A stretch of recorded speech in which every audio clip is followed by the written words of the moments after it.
I don't think Haaland has a trophy. I may be wrong.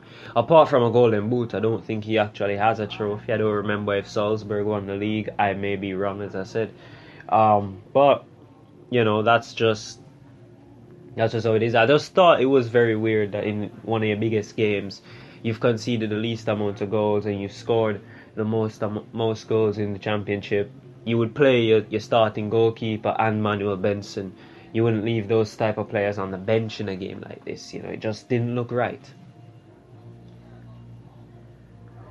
Yeah, I guess it didn't look right, but to be honest with you, maybe we're just overthinking this because, right, you're in the championship, right? It's the most physically demanding league in the world. You win the championship, you get a crap ton of money. More so if you win the playoff games, you get even more money. You get me? Winning the championship, in my opinion, is a better achievement than winning the FA Cup. You know, to be honest with you. Because the FA Cup, it's all about luck based and chance. You can literally get no one to play from round 1 to 5, and then you have to be worried about who you play. Case on point, City. I've never seen City get a hard FA Cup opponent before. You know, that's suspect. That is suspect, but I don't think match fixing is involved in this. I genuinely don't see it. Listen, City have always gotten easy draws. People always complain about it. You know, they say United always getting home draws, but when City are pulling out Oxford and Cheltenham Town and bloody Danham and Redbridge, whatever that team name is, Bournemouth and all those crap teams, then you got to wonder, you know, how the hell do they keep getting these draws every year, every single one? I mean, this year was a bit different because they had the charges, so they got Arsenal, but Arsenal were rubbish at the time. You know, but, you know, FA Cup semi-final weekend and around the, what did they say, around the 23rd or so of April. So we'll be there, not physically, of course, I don't have that much money, but we'll be there watching that game, watching both semis, you know, keeping up.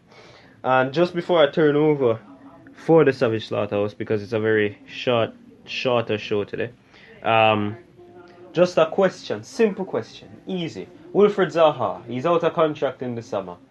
He's not 100% against staying at Crystal Palace. Remember, he's about 30 years old. He has been linked with a move to Arsenal, to Chelsea, and even abroad to Borussia Dortmund. If you were Zaha, what would you do? I'd go to Barcelona. What? That's not This just smells of Barcelona, man. Either that or Arsenal, right? I mean, either that or Chelsea.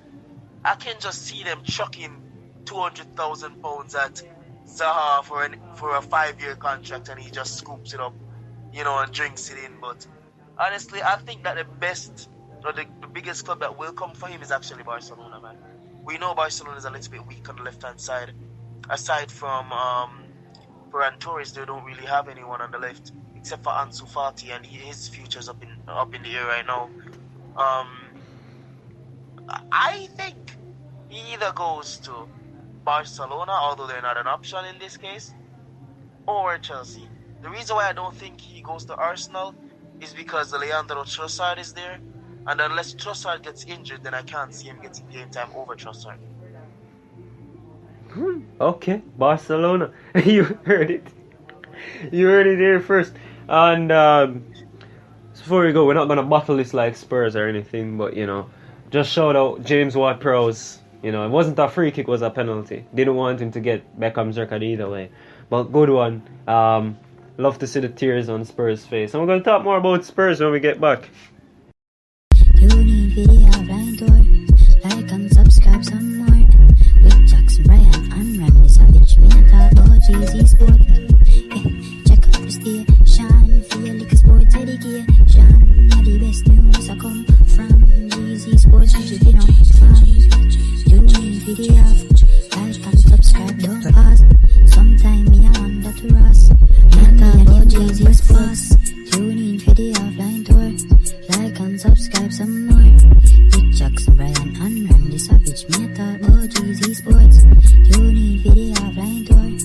Like and subscribe some more. With Jackson, Brian, and Randy Savage. Me a talk about GZ Sports.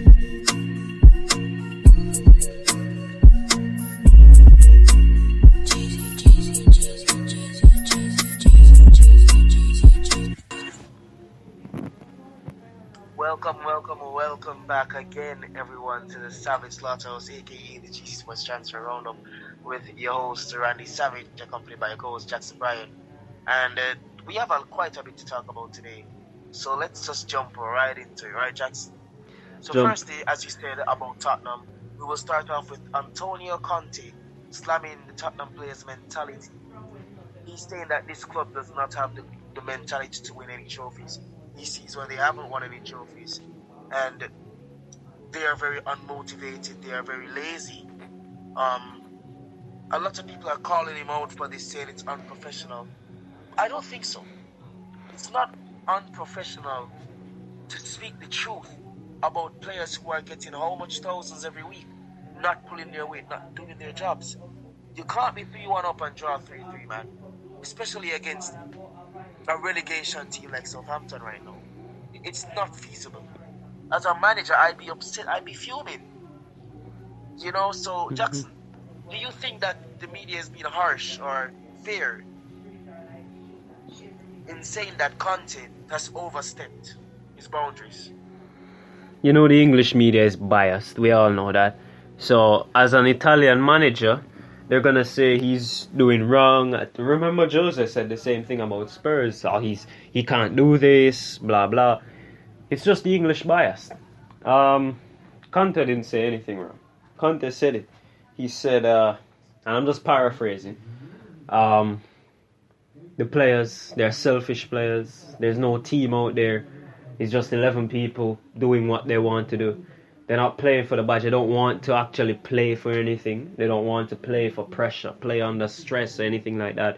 They and he even took a shot at the ownership, saying they've been here 20 years and what have they won? Nothing. But why is that? You know, why? Why have they not won anything? Is it because of the managers they've brought in, or and he just left it? You know, just left it there. Doesn't really want to get into too much politics. I've been saying this for weeks. Conte is a man begging for the sack. He would love it if they would just sack him and get him out of Tottenham. I've never seen a manager this down bad for a sack. Never. And they're not going to give him. They're going to wait until his contract is over to finish the torture.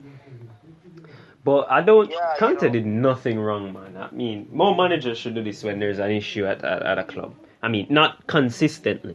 But as he said, he's been covering it up for a while. Yeah, and I have to agree with you. Similar to when the Manchester United manager Cristiano Ronaldo was saying those things, you know, people went out against him and stuff. But to be honest, the man was kind of right, yo. Kind of. Still doesn't change the fact that what he did was incredibly unprofessional with the interview. But he was kind of right, to be honest. But Conte, if he is to get the sack, where can you see him ending up? And I have one proposition for you. And you might laugh, you might say it's silly, but, and moving on to this topic, Paris Saint-Germain. Jackson, your thoughts on him going to Paris? That's literally the only option. There's no other option, man. I mean, Inter are not going to change the manager, and Conte would like to be at Italy. He would like to be the Italian manager, but they're not going to sack Mancini for now. Juve have consistently said they're not going to get rid of, what's his face, Allegri. And PSG with that revolving door. I mean, the way Conte speaks with people, when he goes to Paris, they're going to have to bloody shape up. That's what I'm saying. They're going to have to shape up. Because you know he's going to come out. He doesn't give a shit. Right? Tuchel, yes, we know how Tuchel is. And Conte is 10 times worse as a man manager when it comes to, you know, actually letting you know you've done shit wrong. So Conte at PSG, I could see them even winning the Champions League with Conte. And that's a big statement, you know. He's been quoted as probably Real Madrid manager if Ancelotti leaves or whatever, probably even the Brazil manager. But PSG is just written in the stars for him. You know, it's written in the stars for him to coach a Kylian Mbappe with a Neymar and I don't know, a Vitinha to the Champions League final and show his tactical genius. Yeah, I agree with you there, you know. It may be the only choice, but the reason why we pick him up is because Christophe Galtier, after the loss to them today, then you're contemplating whether or not the club and Al Khelafi will slash demand his head. All things considered, his reign at PSG has been incredibly poor, to be honest, and it hasn't reflected the sacking of Mauricio Pochettino well at all. At least Pochettino got them very far. At least Pochettino won the Coupe de France. At least he won almost everything that he could win except for the Champions League. Galtier isn't doing any much better, and as a result, people are calling for the guillotine to drop on his head. Yeah, you like what I did there. It's, French. Keep it French, yeah. And for some reason, people are criticizing Lionel Messi. The fans booed him for the entire match. He was the best player from the PSG side, rating a 7.8. Right, created 2 big chances. You boo him. He walks down the tunnel immediately after the match, and people are criticizing him for not applauding the fans. Let my goat go. Let my goat go back to Barcelona. You don't appreciate him. You don't deserve him. You didn't even let him lift the World Cup in your own stadium. You don't deserve my man. Jackson, your thoughts? Listen, it's all down to an alleged, I'm not going to say it's true or not because his father came out and said it wasn't, but French media are still pushing it and sources near Galtier are still pushing it, that he did leave a training session early at a bus stop with the manager and left. So, once you disrespect the manager in Paris, they don't care who you are, you're going to get booed. Remember, even Mbappe got booed and he's the Emperor of France. Now, no one knows if it is true. Both sides are condemning it, saying, no, didn't do it, yes, he did do it. It's all over the place. It's he said, she said type of shit. And then the other news surfaced out. Al Ittihad in Saudi Arabia have put I think it's a 200 million euro a year contract on the table for him, but his father wants 300, and it's all going off. His heart is not here; it's in Barcelona. So the Paris fans just thinks he doesn't want to be here. Doesn't matter who he is, they're gonna boo him. It's not gonna be a good time for Leo. When it comes to today's game, well, not really interested. I don't really watch the French league all that much. I used to, but ever since PSG just started splashing money, it doesn't make sense. They put themselves in this own problem anyway. Yeah, we can't even debate. There's a story going about the Ren boss, I believe. I don't even remember his name, but he doesn't even officially have his coaching license. Apparently, he was just really amazing at Football Manager. I know. he's actually managing a club. How crazy is that? That's actually insane. I'm good at Football Manager. How come I don't have a job? Yeah.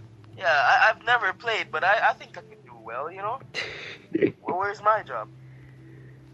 Yeah. But moving on from that, and moving on to the best team in the world, being Manchester United.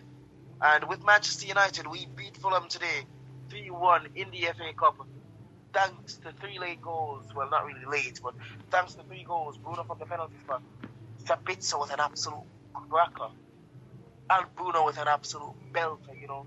Mm-hmm. That match had it all. Confrontation, red cards, harsh tackles, controversy. That match screamed it. Jackson, what are your initial thoughts after that match? The initial thoughts are United are back. And I don't mean as in a football inside. I mean, when you look at how lucky we got throughout that entire game, that reminded me of United in 2010, when there was no chance. But somehow there was a chance, and they ended up winning. I mean, first and foremost, credit to Fulham because they were the better team. When Sancho got around the keeper, I said, hit it first time, and he cut back on, and I was like, what is he doing? And he hit it. Oh my God, I wasn't sure if it was a handball, but I jumped up because it's Willian, he just jump up, he's Brazilian. Hey! But I knew it was a handball, 100%, 100%.